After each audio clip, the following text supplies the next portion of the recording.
You know it's about to get serious because the apron's going on. It's time to cook for Rosh Hashanah. There are 4 meals. I'm doing all my cooking and preparation in advance. And for one of those meals, I'm actually hosting a lot of people. If I went through and showed you every single recipe I'm making, I would never get any cooking done, but I am going to show you a little bit through the process. I'm going to start by cooking some of the chicken and the meat because that's going to take the most time cooking. And then we'll tackle all of this and all of this. Let's just take a moment for the crossed pause. You're such a good boy. Yes.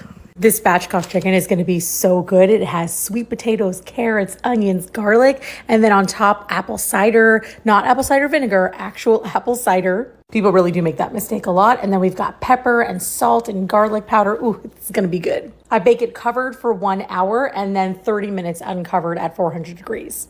I am still working on this pastrami wrapped chicken recipe, so bear with me. It's not going to be ready yet, but this Caesar is going on it, and this is a dairy-free Caesar dressing. I'm working right now on this mushroom and leek roast. It's going to be so good. I'm going to let the meat braise for hours. Leeks can be such a pain to clean, but it's so worth it. This just looks incredible. Leeks, mushrooms, dates, figs, tomato paste, some beef broth. This has got to be one of my favorite recipes.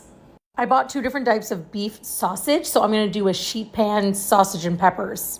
Scratch that. We're going to do sausage with fennel, leeks, and Brussels sprouts. I added olive oil, garlic, salt, pepper, and oregano. If you don't like fennel when it's raw, try it roasted. It gets really, really sweet. Instead of chicken soup this week, we're going to have butternut squash soup. I'm going to let this cook for a while and then blend it up and add some shredded stew meat once it's done. The soup is going. Looking beautiful, and I've got almost all of my proteins done. This is the pastrami wrapped chicken, and it looks so good. The soup is done, and this color leaves a lot to be desired, but it tastes really good. I'm actually taking a little bit of a break to eat some of that soup. I'm telling you, it's so good, just that color is. The sausage sheet pan bake is out of the oven. Look at those crispy Brussels sprouts. These carrots are from Trader Joe's, and I found this chimichurri in my freezer. So I put the chimichurri on the carrots with some honey, olive oil, and salt, and I'm gonna roast this. I mean, what could be bad about that? Taking a quick cooking break because this just came in the mail. I Could Nosh by Jake Cohen. I'm gonna look through it a little bit and then I'll get back to cooking. Super fudgy date brownies. I am definitely making these.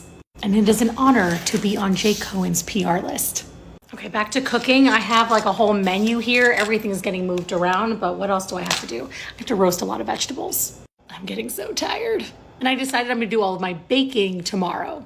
I am gonna make a video showing you all the food that I made, just like I normally do my what I made for Shabbos video, but that's gonna come before Shabbos tomorrow. As always, I am making way too much food. The roasted carrots are done, and I'm gonna serve these with pomegranate seeds. I'm still going here. I got some roasted potatoes with onions. And that roast just came out of the oven. I've got some rice and quinoa cooking in there. I added some caramelized onions, dried cherries, and golden raisins. And I made some green beans.